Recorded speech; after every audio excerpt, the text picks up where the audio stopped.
నమస్తే everyone, welcome to R K education. మొదటిసారిగా మీరు మన ఛానల్ చూస్తున్నట్లయితే మన ఛానల్లో వివిధ రకాల కాంపిటేటివ్ ఎగ్జామ్స్ అదేవిధంగా కెరియర్ ఆప్షన్ సంబంధించినటువంటి ఎడ్యుకేటివ్ ఇన్ఫర్మేషన్ అనేది అందించడం జరుగుతుంది. స్టూడెంట్స్ కానీ పేరెంట్స్ కానీ మన వీడియోస్ చూస్తున్నట్లయితే మీరు అందరూ సబ్స్క్రైబ్ చేసుకుని సో దట్ మన ఛానల్ మీకు ఎంతగానో ఉపయోగపడుతుంది. సో ఈ వీడియోలో ఏంటంటే ఒక స్టూడెంట్కి ఫీజు రియంబర్స్మెంట్ రావాలి అని అంటే సో ఎట్లాంటి క్రైటీరియాస్ అతను ఫుల్ఫిల్ చేసి ఉండాలి, ఓకేనా అనేది మనం ఈ వీడియోలో డిస్కస్ చేసే ప్రయత్నం చేద్దాం. So without doing any late let's get into the video. So first మన ఓసీ అదేవిధంగా బీసీ కేటగిరీకి సంబంధించినటువంటి విద్యార్థులు ఎవరైతే ఉన్నారో వారికి సంబంధించినటువంటి ఇన్ఫర్మేషన్ తెలుసుకుందాం. సో ఫీజు రియంబర్స్మెంట్ రావాలి అని అంటే ఇన్కమ్ అనేది లెస్ దెన్ 2 lakhs ఉండాలి. యాన్యువల్ ఇన్కమ్ అనేది లెస్ దెన్ 2 lakhs ఉండాలి. సో అగైన్ మళ్ళీ ఈ 2 లక్షలు వచ్చినా సరే మళ్ళీ 2 కేటగిరీస్ ఉంటాయి. కేటగిరీస్ ఎలా అంటే లెస్ దెన్ 10,000 ర్యాంక్ వచ్చినటువంటి విద్యార్థులకి ఫుల్ ఫీజు రియంబర్స్మెంట్ అనేది రావడం జరుగుతుంది. అదేవిధంగా గ్రేటర్ దెన్ 10,000 అంటే 10,000 ర్యాంక్ కంటే అంటే ఎంసెట్ లో 10,000 ర్యాంక్ కంటే ఎక్కువ వచ్చినటువంటి విద్యార్థులు ఎవరైతే ఉంటారో వాళ్ళకి పార్షియల్ ఫీజు రియంబర్స్మెంట్ అనేది వస్తుంది.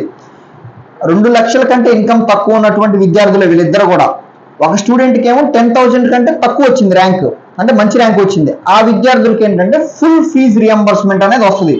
అదేవిధంగా ఇంకొక విద్యార్థి ఉన్నాడు 10,000 ర్యాంక్ కంటే ఎక్కువ వచ్చింది కానీ అతనికి పార్షియల్ ఫీజు రియంబర్స్మెంట్ మాత్రమే ఉంటుంది. పార్షియల్ ఫీజు రియంబర్స్మెంట్ అంటే గవర్నమెంట్ ఎంతైనా ఇచ్చు, ఒక 40,000 ఇచ్చింది అనుకోండి. ఉదాహరణకి అతను జాయిన్ అయినటువంటి కాలేజీలో ₹1,00,000 ఫీజు ఉంది ఒక సంవత్సరానికి. అయితే ఫీజు రియంబర్స్మెంట్ అంతా 40,000 ఇచ్చాడు. మిగతా 60,000 ఏదైతే ఉందో అది స్టూడెంట్ కట్టాలి, 40,000 గవర్నమెంట్ ఇస్తుంది. This is called partial fee reimbursement. అదేవిధంగా ఫుల్ ఫీజు రియంబర్స్మెంట్ వచ్చినటువంటి విద్యార్థికి ఒక కాలేజీలో ₹1,00,000 ఫీజు ఉంటే ఆ ₹1,00,000 ఇతను కట్టాల్సినటువంటి అవసరం ఉండదు, ఎప్పుడు 10,000 కంటే ర్యాంక్ తక్కువ వచ్చి ఉండాలి.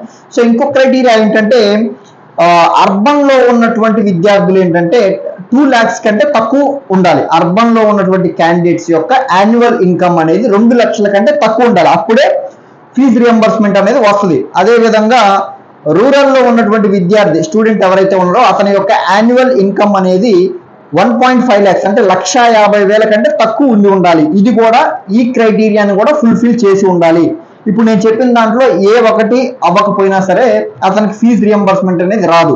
సో నెక్స్ట్ కేటగిరీ వచ్చేసరికి ఇన్కమ్ అనేది 2 లక్షల కంటే ఎక్కువ ఉందనుకోండి, ఓసీ బీసీ ఉన్నటువంటి క్యాండిడేట్స్ ఎవరైతే ఉన్నారో 2 లక్షల కంటే ఇన్కమ్ ఎక్కువ ఉంటే అతనికి ఫీజు రియంబర్స్మెంట్ అనేది రాదు. ఓకేనా, ఒక మంచి క్లారిటీ వచ్చిందని నేను అనుకుంటున్నాను. ఇప్పుడు మనం ఎస్సీ ఎస్టీల గురించి ఎవరైతే క్యాండిడేట్స్ ఎవరైతే ఉంటారో స్టూడెంట్స్ ఎవరైతే ఉంటారో వాళ్ళకి సంబంధించినటువంటి క్రైటీరియాని కూడా మనం డిస్కస్ చేసే ప్రయత్నం చేద్దాం. సో ఎవరైతే ఎస్సీ ఎస్టీ స్టూడెంట్స్ ఉంటారో వాళ్ళ యొక్క ఇన్కమ్ యాన్యువల్ ఇన్కమ్ అనేది 2 లక్షల కంటే తక్కువ ఉండి ఓకేనా, ఎనీ ర్యాంక్ ఏ ర్యాంక్ వచ్చినా 1వ ర్యాంక్ నుంచి లాస్ట్ ర్యాంక్ వరకు ఏ ర్యాంక్ వచ్చినా, ర్యాంక్ అయితే రావాలి, ఏ ర్యాంక్ వచ్చినా సరే అతనికి ఫుల్ ఫీజు రియంబర్స్మెంట్ అనేది ఉంటుంది. ఎస్సీ ఎస్టీ క్యాండిడేట్స్ ఎవరైతే ఉంటారో వాళ్ళ యొక్క ఇన్కమ్ యాన్యువల్ ఇన్కమ్ 2 లక్షల కంటే తక్కువ ఉండి వాళ్ళకి 1వ ర్యాంక్ నుంచి లాస్ట్ ర్యాంక్ వరకు ఏ ర్యాంక్ వచ్చినా సరికి అతనికి ఫుల్ ఫీజు రియంబర్స్మెంట్ అనేది ఉంటుంది. సో నెక్స్ట్ వచ్చేసరికి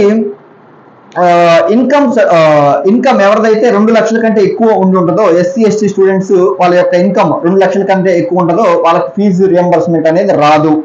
ఓకేనా, సో మైనారిటీ అయినా సరే గవర్నమెంట్ కాలేజ్ స్టూడెంట్స్ అయినా ఎస్సీ ఎస్టీ ఈ 4 కేటగిరీలో ఎవరైనా సరే ఇప్పుడు నేను చెప్పాను కదా వాళ్ళకి ఎవరికైనా కానీ ఇదే యొక్క క్రైటీరియా అనేది ఫుల్ఫిల్ చేసి ఉండాలి. సో వీడియో నచ్చినట్లయితే లైక్ చేయండి. ఇట్లాంటి మరిన్ని వీడియోస్ కోసం మన ఛానల్ సబ్స్క్రైబ్ చేసుకోండి. మీకు ఏ డౌట్ ఉన్నా సరే మీరు కింద కామెంట్ సెక్షన్లో కామెంట్ చేయండి. అదేవిధంగా ఎంసెట్ కౌన్సిలింగ్లో ఏ విధంగా పార్టిసిపేట్ చేయాలి, అదేవిధంగా మన ఛానల్లో కోర్సెస్ గురించి డైరెక్ట్గా స్టూడెంట్స్తో ఇంటరాక్ట్ అవుతాం. మన గన్నవరం వెటర్నరీ కాలేజ్ స్టూడెంట్తో ఇంటరాక్ట్ అయ్యా, నర్సింగ్ స్టూడెంట్ అట్లా డైరెక్ట్గా స్టూడెంట్తో ఇంటరాక్ట్ అయ్యి ఆ కోర్సులకు సంబంధించినటువంటి పూర్తి వివరాలు అసలు రియాలిటీ ఏంటనేది మనం చక్కగా యూట్యూబ్లో మనం చేసి పెడతా ఉంటాం.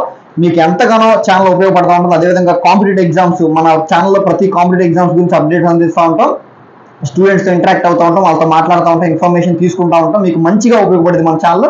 మీరు అందరూ కూడా సబ్స్క్రైబ్ చేసుకోండి. Thank you guys.